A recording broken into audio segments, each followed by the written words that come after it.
அங்கே இருந்து வேடிக்கை பார்த்த நம்ம நாடார் சமுதாயத்தில் இருக்கவங்க கூட வரமாட்டேங்க சாட்சி சொல்லதுக்கு. தம்பி சொல்கிறது பிரச்சனை இல்லை தம்பி, நாளைக்கு ஏதாவது பிரச்சனைனா அந்த உனக்கு இந்த ஈனங்கட்ட உயிர் உனக்கு தேவையா? உன் வீட்டில் வந்து நடந்தால் தான் அந்த பிரச்சனையை பார்ப்பீங்களா நீங்கள் சொல்லுங்கள்? அப்போ இப்படியான ஒரு நம்ம தன்மானத்தை இழந்து எதுவுமே பண்ண முடியாத சூழ்நிலை நம்ம எதுக்கு இந்த வாழ்க்கை நமக்கு? தயவு செஞ்சு சொல்லுதேன், நாடார் சமுதாயம் எதுலையும் சோட போன ஒரு சமுதாயம் கிடையாது. நாடார் சமுதாயத்துக்கு பெரிய வரலாறு இருக்குது.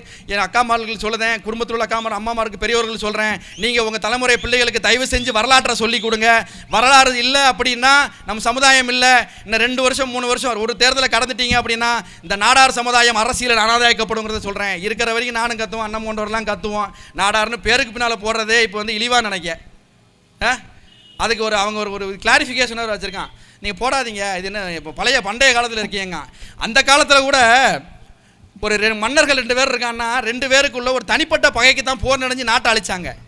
இன்றைக்கும் அதே மாதிரி என்ன உருவாக்குறான் அப்படின்னா, சில குழுக்களோட பிரச்சனைக்கு வந்து சில பேர் என்ன பண்ணுறான்னா மொத்த சமூகத்தையுமே பகையாக பார்க்க பார்க்குறான்.